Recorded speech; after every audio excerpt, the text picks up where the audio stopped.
In this video, I will show you how you can use Text Plus in DaVinci Resolve, and that works in the iPad version and it also works on the desktop version. What we will build today is something like this, a comic style 3D aligned with a path, and we are using a Text Plus for that one. So the basic is something like this, then we can scale it up, and then later we have something like this. And then in the end, you will understand how to create these things, and there's even something similar in the templates in here. For example, this one here, the sample.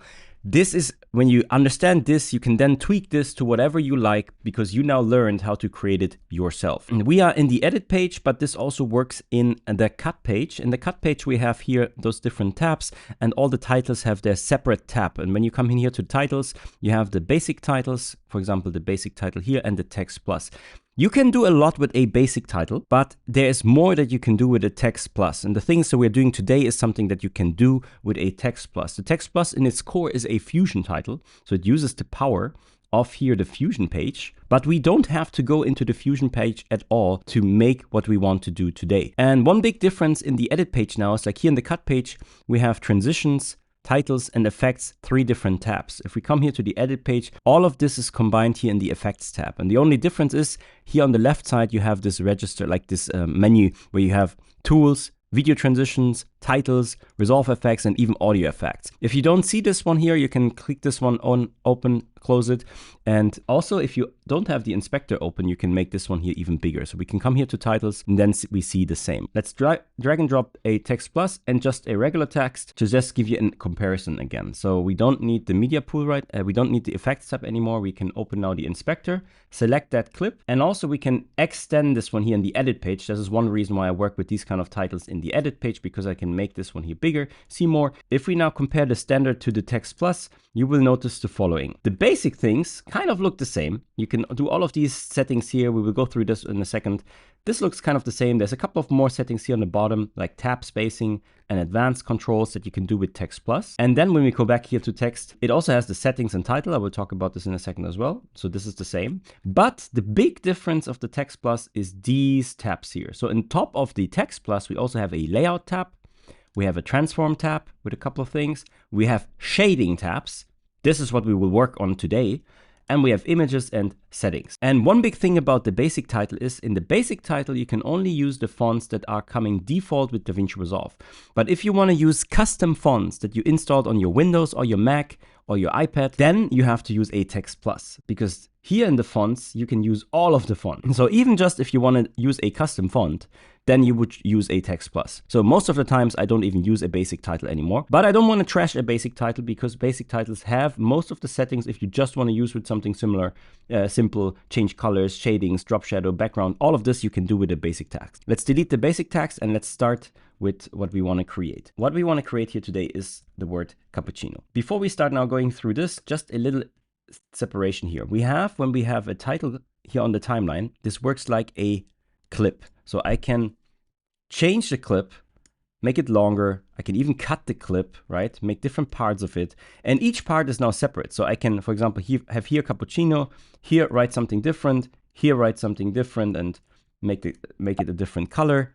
All of this works. I can basically start working on a text, make my settings and my fonts and my style, and then later even copy it. So for example, when this would be done, I can just simply with the Option key create a copy of that one and bring it here to this position and even then change it. And then we have the change text while this is still the same. The top one is something that every clip has. So the left one is all the settings for the title itself. If we come to settings, we have all of these transform settings that you can also change on a clip. So what does this do? I can zoom in and out, change my position, and that is applying to this whole clip.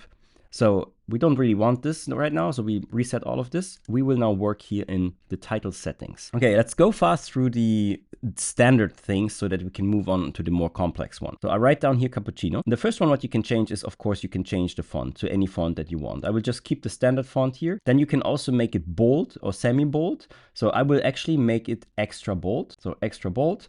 Then I also changed the size here to 0.27 so that we have a big letter with big bold lettering. And then the other things are things like here, for example, tracking. I can change the spacing here in between, but I will keep it as it is. So I can double click here on the word tracking. So it goes back to default. If you have a couple of lines, so let's say I have another line here, I can also change the line spacing here. And this, what I'm showing you right now, is also available in the standard text. And if you worked with standard text, you already know that. So we reset this one here. I don't need the second line. Of course, I can change the color. I can come in here and click on a color and change the color for the cappuccino, but I want to keep it white for now. We change the color somewhere else. Then we have the V anchor. So at the moment it's aligned here in the middle of the screen, but I could also make it so that it's aligned under that line, or can do it in the middle like it was, or on top of that line. So let's keep it in the middle. And you also have the V anchor, so you can change it individually like you want. So from that line now, -1 or +1. So let's reset this one as well. Same like with the line here in the middle, the V anchor, we can also change the H anchor. So for example, I have a line here in the middle, and if I click on this one, my text will actually start here in the middle line to the right. And if I click this in the middle, the text will be here in the middle, in the center, or I can do it on the right side of that line. So we want to keep this here in the middle, and then you can also change this individually if you want. Reset this one. So then you can also change the direction. It's set to automatic, which is horizontal, or I can also change it to vertical. So I can write down vertical here. If you want to do this, you can do it here. Bring this back to automatic. Then line direction, I can also do bottom up or top down. We will keep this one as automatic as well. And then some cool feature is write on. If you want to just create a simple animation, for example, so we could bring the playhead here to the beginning. And with write on, what it does, I will just show you this one. If I bring this in here from the left side, you see now that I cap letter by letter, and I can animate this from that side, and I can also animate this from that side. So I could start here with the value 0, 0, and use now these things. We haven't talked about keyframes yet, but this is the simplified version of keyframes. I could now bring my playhead here. So it's important where you place the playhead. It will remember where the playhead position is. So in the beginning of our clip. So I can click this one now, and then for example, come to the end of my clip and take this point here and bring it all to the right. So now I see this here red. And if I have keyframes, I can also go in between these keyframes here with these buttons here. So I can go to the first one, I can go to the second one. So how does it look? If I play this now for the length of that clip, this is now how the write on effect is working. If this is too slow for you, you can also shorten the clip and redo this one for a shorter duration.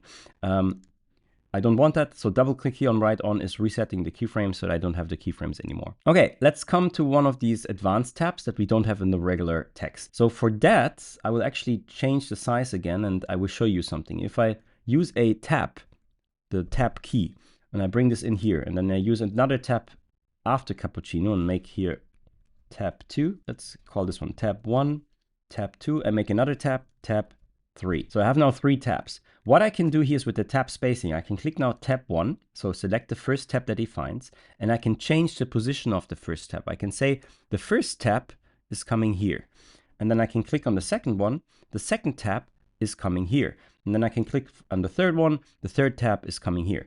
So now if you write a list, right, if you continue with this one, you can now create lists and tab styles. So this is what this whole thing is. And you can go up to 8 different tabs and display them here on your screen. And then you can also change the alignment. But yeah, I keep this in the middle. And then we have the advanced controls. For example, we have the reading direction. This is now set to automatic, left to right, but I could also do right to left. So here you see now that everything is reversed. Our tapping that we changed is now not from that side, it's now from the right side, because I can change that here. I keep this in automatic. Then I can also say force monospace. If I do this one here, you see how it forces the space a bit more. Like I said, an advanced tool, but we are not using this. So I will actually reset all of this, what we did here. So with this one here on the top, you can reset everything. And now let's move on to what I actually wanted to teach you. We come in here, write down our word. In this case, it's cappuccino, because the video that we are working on right now is a cappuccino video here. And so I want to just change the intro thing that we had here for something more stylized, personalized. So we have cappuccino, we keep the font as it is, we go extra bold. We also change the size to 0.27. And that's it for this this page. So now we can actually go and continue here through these pages. Now, the first thing is we go to layout. And actually I want to see more. So I close now my media pool here. So I have a little bit bigger view. I will also bring this one down so I see more, because now we will actually use the first thing that comes from Fusion, but not being in Fusion. So on the second one, we see the layout. Currently it's set on point, but what we actually want to create this one here, what we do is we follow a path. So if I click on this one here and I activate this one here to Fusion Overlay, you can see here that we have this white line. So this text is now following this white line. So if I come here to layout, you see here path. This is what we will create now. So very important. There's a kind of a bug in DaVinci right now. First, don't activate Fusion Overlay. Come back to this one, or what you can do is like here, Fusion Overlay. Whatever you set here, you can always disable it by clicking the icon again. So this is disabled, activated, disabled. Make sure Fusion Overlay is first disabled. So now we come back here to our clip, Cappuccino. And now instead of point, we go here to path. And now we are in path, and now we can activate the Fusion Overlay. I can actually create a path by simply clicking into this window here. So I can click first point, change this like to this, second point.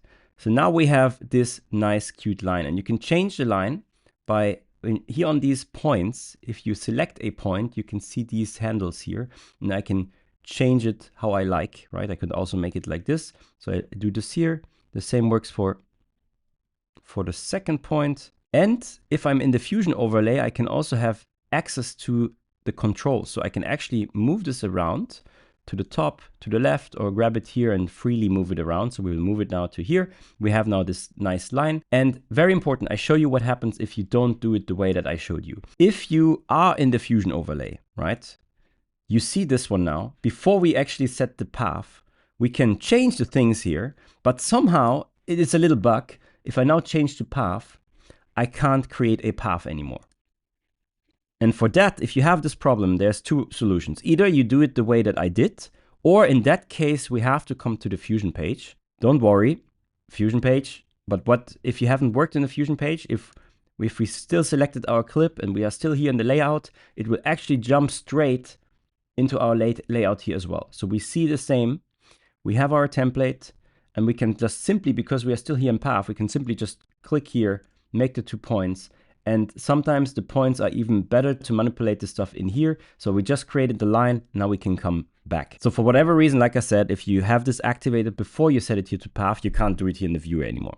I don't know, maybe in a future update this is fixed and this is not an issue, but just that you know, this is actually using these tools from the Fusion page, but now you can actually do it in the viewer here in the edit page, so you don't even have to come into the Fusion page. So if you also have the problem that after you're done with your line and you still continue clicking and you have all of these problems that it's creating another line, like for example here, I just want to click here to move this and another line. When your line is done, what you can do is you can right click and then say here, on template path, because we have a path now here. Currently it's set to click appendant.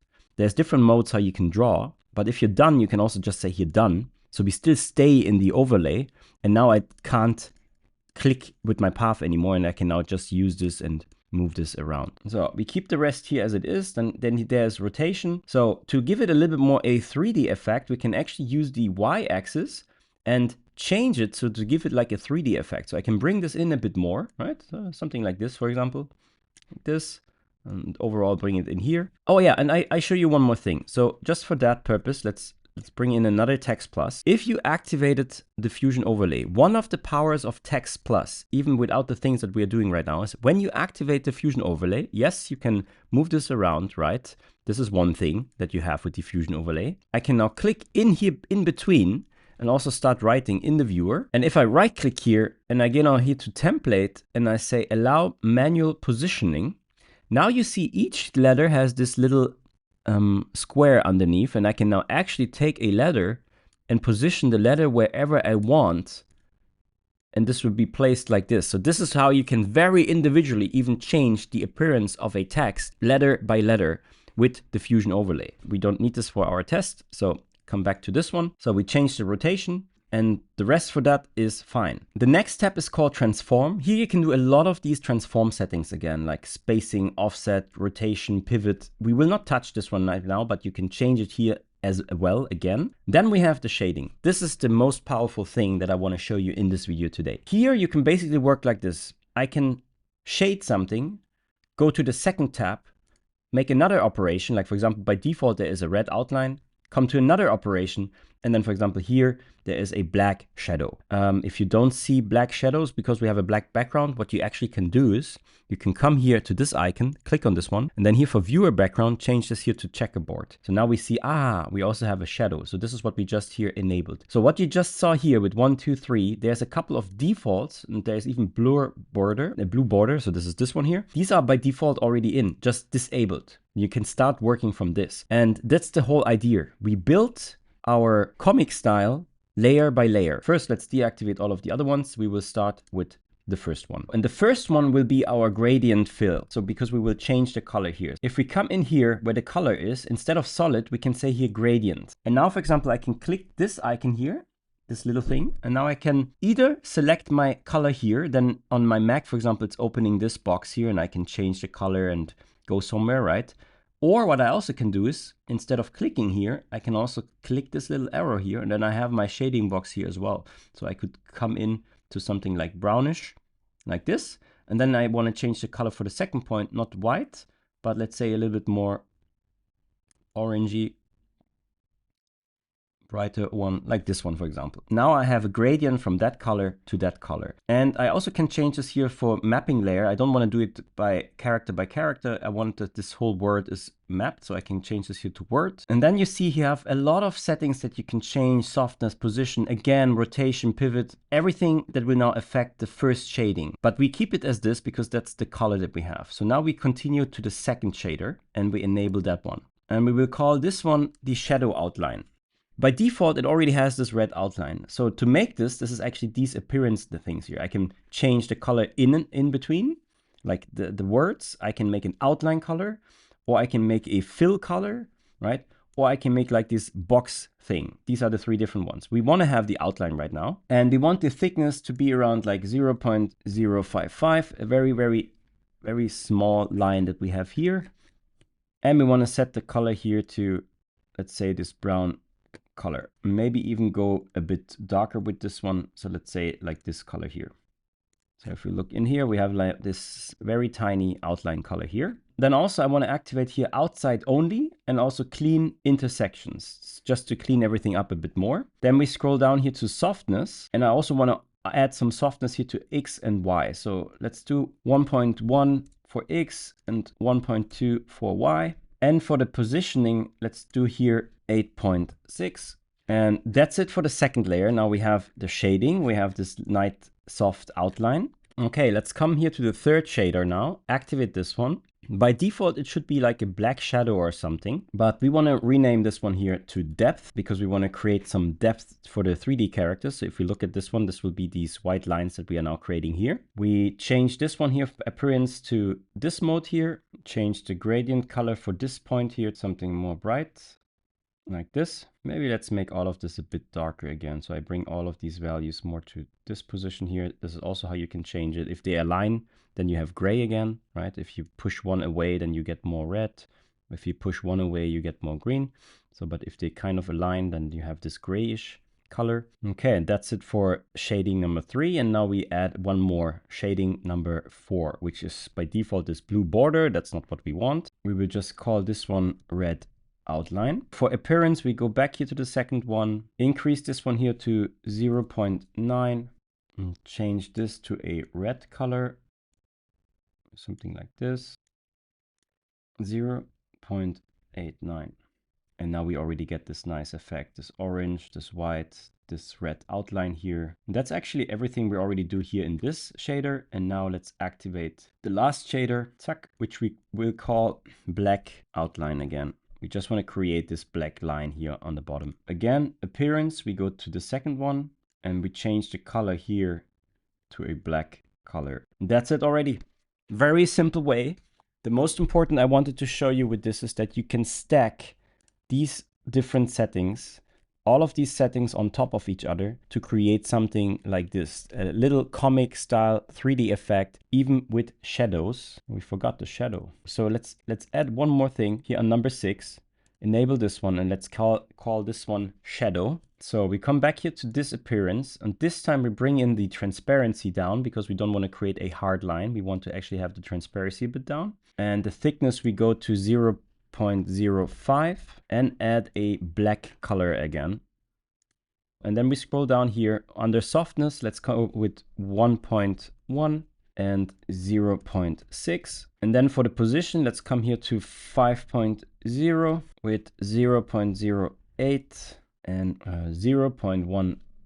So now what I just did is I fine-tuned it. So where I wanted to have the shadow is here in between the white and here the red. And the way we do this is here with the position. So not just 0.5, we have to actually go up here to 5.4, 5.5 aroundish. And then I change the offset X and Y. And instead of typing in the values, I can also click and select and hold down the mouse key to drag this down. So I want that the shadow is appearing here. I can go to the opacity, make the opacity a little bit less. And now we have this nice layering effect with this comic style artwork in the Text Plus. And now you understand, this is the most important part about Text Plus. And I show you something. You don't even have to create this by default. I said there is something already in. This is this one, the sample. If I bring this in, this is a Fusion title, and all Fusion title use Text Plus. And if we click in this one here and we look at how this one was made and we go here into shading, you will see that this one uses all of these different shaders. So if I deselect them, you can see how this one was built. So whatever you now use here in the library, because of what we learned today, you understand now that all of these are built with these different shaders and animations and paths. And this is the power of a Text Plus. This was a lot today, but at the same time, I think this is a very good foundation for Text Plus. And everything we did here today also works on the iPad because the iPad has Text Plus as well with all of these shading tools, and you don't even have to come to the Fusion page. The only time we had to come to the Fusion page was to navigate through this path if it wasn't working straight away, but I also showed you a way how you can make this work in here. So this was just one of the videos I also have included in the DaVinci Resolve Desktop Masterclass, where I currently still have a sale. So definitely check out the link in the description if you want to become a pro with DaVinci Resolve. I have a masterclass from beginner to pro. Definitely check that one out. I hope you learned something, and this is building your foundation with DaVinci Resolve. Doesn't matter if it's now iPad or desktop. Both of these, what I just showed you today, works on both. If you are new to my channel, I'm Daniel. Welcome to my channel. Hit like, subscribe, dingle dingle the bang bang gong, and we'll see us in the next video. Bye bye bye.